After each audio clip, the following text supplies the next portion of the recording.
There are most likely two ways the next Smash Bros. Could end up. Option 1, a brand new game. Or option B, and the option I don't want, Smash Ultimate Deluxe. Now, personally, I think we're getting a brand new game. But when looking at Ultimate, when you really break it down to the finer details, it becomes more and more evident. Smash Ultimate isn't that ultimate. Like, yeah, cool, a lot of stages and characters, but what about everything else that makes Smash Bros. Smash Bros? What if they decide to make an Ultimate Deluxe and fix everything else? What would that look like?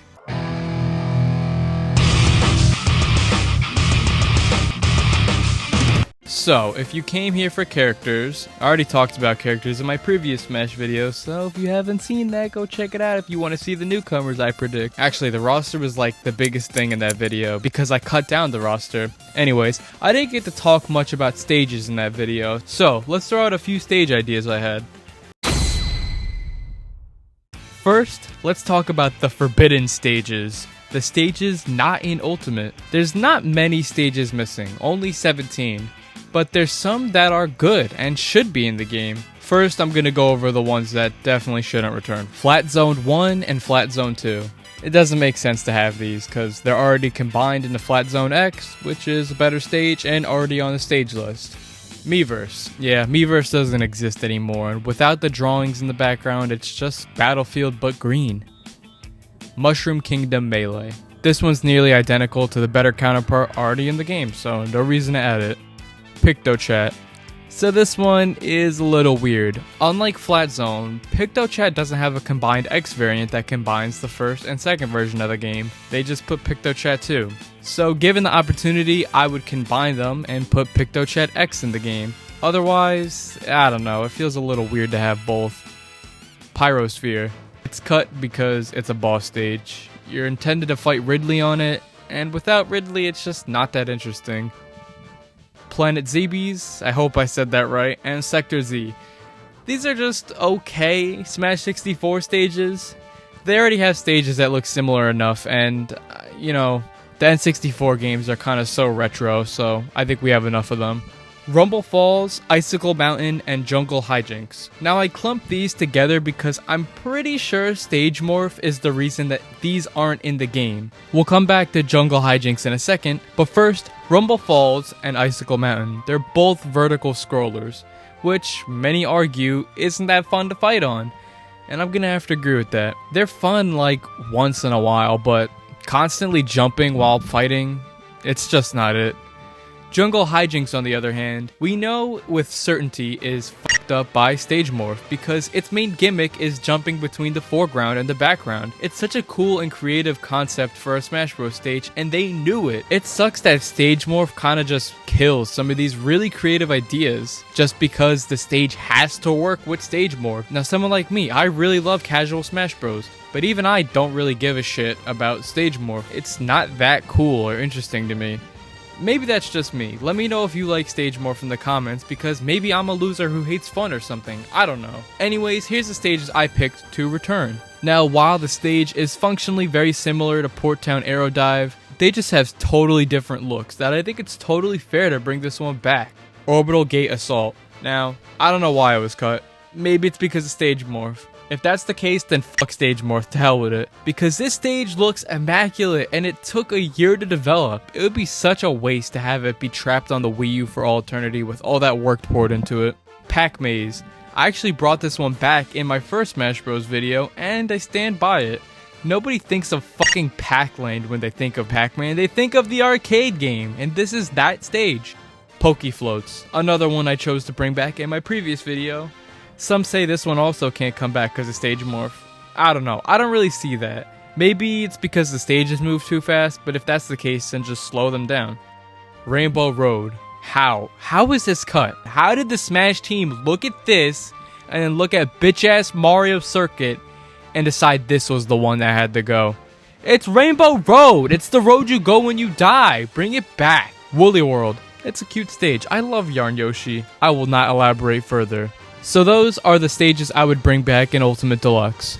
Now what about new stages? You gotta have some new stages if we're gonna do a Deluxe. There's so many creative ideas and concepts that can be put into stage format that I think I could just do an entire video talking about stages I want in Smash, but I'm just gonna throw out some general ideas that I think are deserving of a spot. Bowser's Castle should definitely get a stage. It's insanity that we don't have one. Like, I think Bowser's Castle is one of the most iconic Nintendo locations, and we just don't have it. I think Miitopia would be a really cool stage. One that's horizontally scrolling, and then you make pit stops along the way, and in the background you have the Mii party that could obviously be Miis that are saved to your Switch, and they fight in the background. I think it'd be really cool. Now this stage, I've actually had this idea brewing since Smash 4.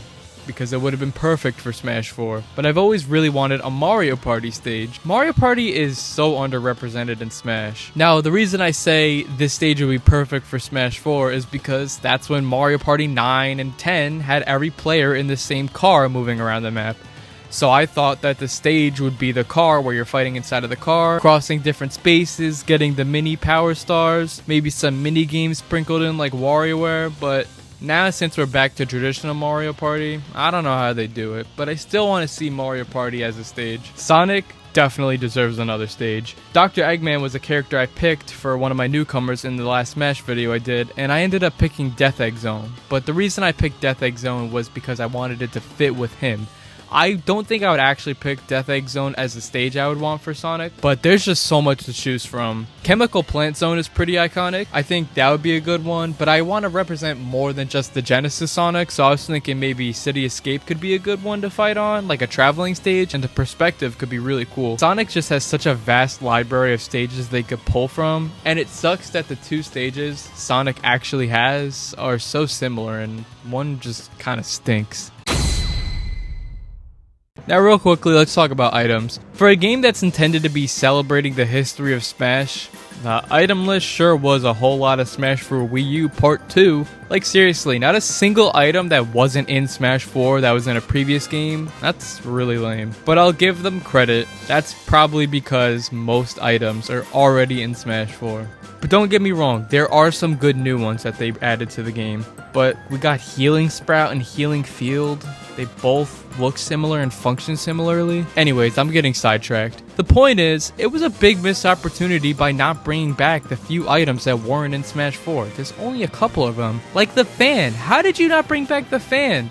The fan is so iconic to me. They took it out in Smash 4, but it was in every other Smash game. 64, Melee, and Brawl. Why wouldn't you bring that one back? Or what about the Parasol from Melee, another arguably iconic item? Or my favorite cut item, the Cracker Launcher, only appearing in Brawl, but this one was so cool to me. Shoot out fireworks in an arc. Those are good items, and they're strongly tied to those old games. But sure, let's add 2 new healers that both have little plants on them. Ba-boom! New item list. It's not many more items, but I love these items in specific. They could go ahead and fill up the rest of the row here. I'm sure they could come up with some creative ideas.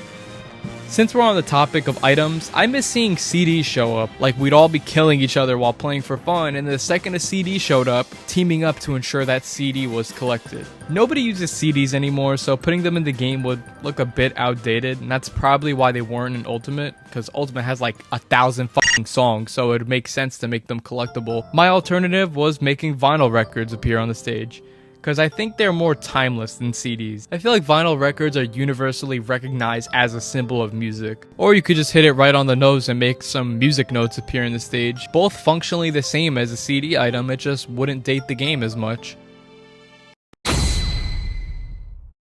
It's time to talk about Games and More. Games and More is a mixed bag in Ultimate. Some really good and some really, really bad. Let's start off by talking about something really good. Classic mode is done amazingly. I love it, but here's the issue.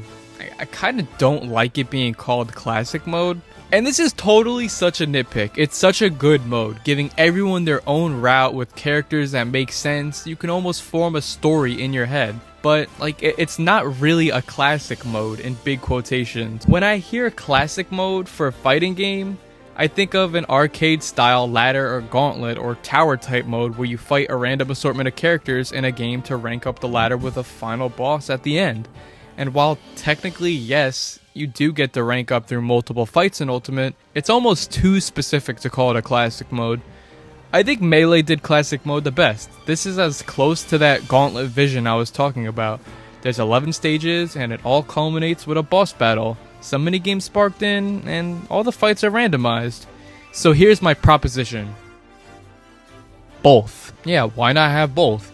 They're different things. They're different versions of the same idea, but there's no reason to cut one. We take Classic Mode as it's known in Ultimate and rename it because it isn't really Classic Mode. We're gonna call it Quest Mode because that's what it is. It's not an adventure mode, it's not classic, it's in between. So for those hand-picked battles with a theme of that character, you go for Quest Mode.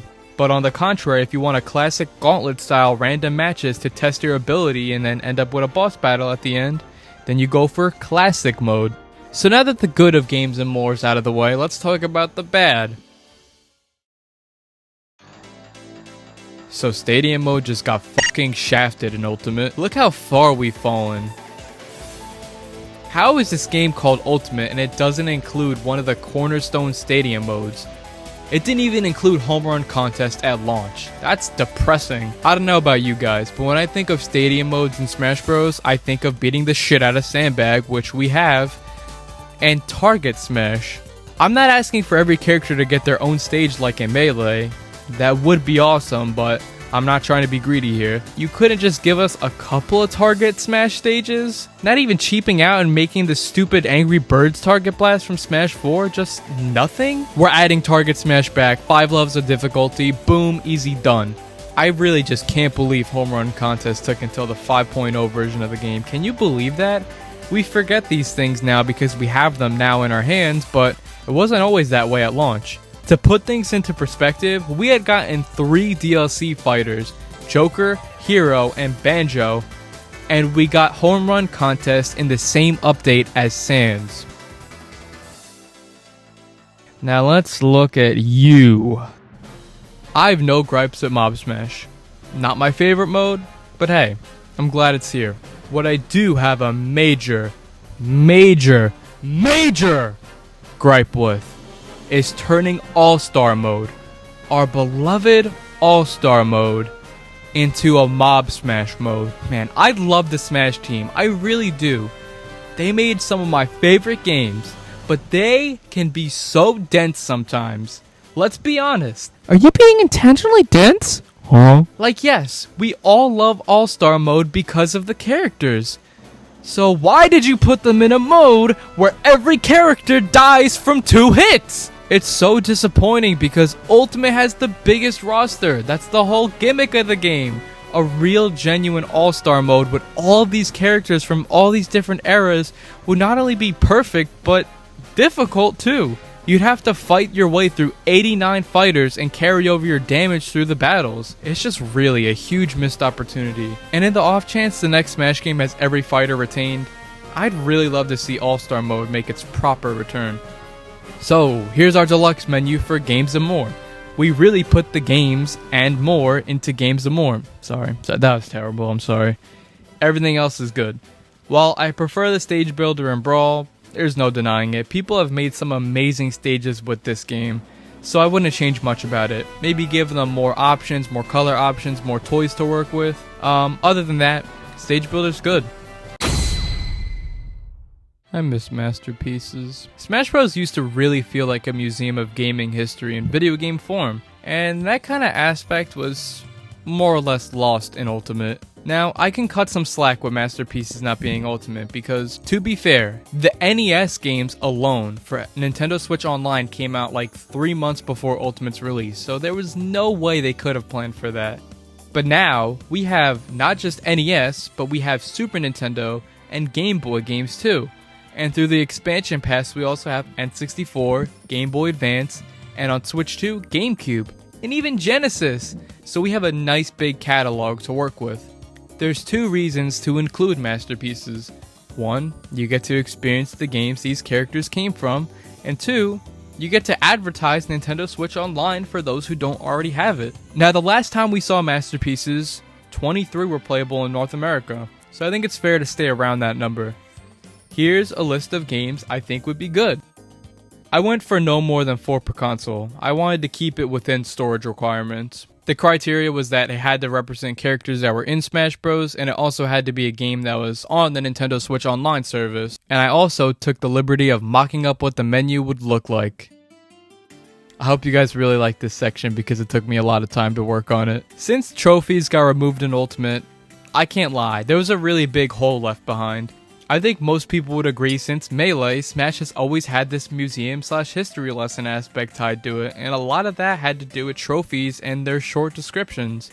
Blah blah blah, long development time, too much to translate. Well, if we're gonna lose out on trophies, then we can reclaim a small amount of the historical elements through masterpieces. I think showing off the console and its logo really helps, and all of the game selectables should have their original box art with it too. And a little paragraph about the game, whether that be general info about the game or maybe some historical fun facts. I also chose to include what playable characters in Smash Bros. Appear in the game. Now, I know it's not on the service this time, and I did break my own personal rule, but I just had to add Smash 64 as a game that you could play. It would be so cool to play the original Smash Bros. Game within another Smash Bros. Game. They actually wanted to make it a masterpiece for Smash for Wii U, so it's not out of the question. Other than this, every other game is available for Nintendo Switch Online or the expansion pass. I really loved masterpieces. I know a lot of people don't like them, but I can't say enough good about them. They do have their downsides, don't get me wrong. The time limits are atrocious, but getting all of these little blips of gameplay from these all-timer characters, it's really novel. Double that with a little history lesson, which a full team could expand on. I kinda just made mine and stole it from the back of the boxes. It would really help bring back the museum feeling that Ultimate is severely lacking. Ultimate was really good, but it was missing a lot of stuff that made Smash Bros. Great to me. And I hate to bitch and complain, because we did get a lot with it, but I'd be lying if I said I wasn't a little disappointed in a couple of aspects. Just for the record, I love Ultimate, but I really don't want it to come back. I'd love to see the series have a soft reset and take a step back. Refine the craft, fix up the veterans, and come up with some creative experiences. I'm not saying we should get like a Smash 3D or complete reboot, not at all, but a reset. But anyways, let me know what your thoughts are. What do you want to see in the next Smash game? I'd love to hear your ideas, and I respond to your comments, so don't hold back. Oh, one final thing. Min Min is definitely fucking removed.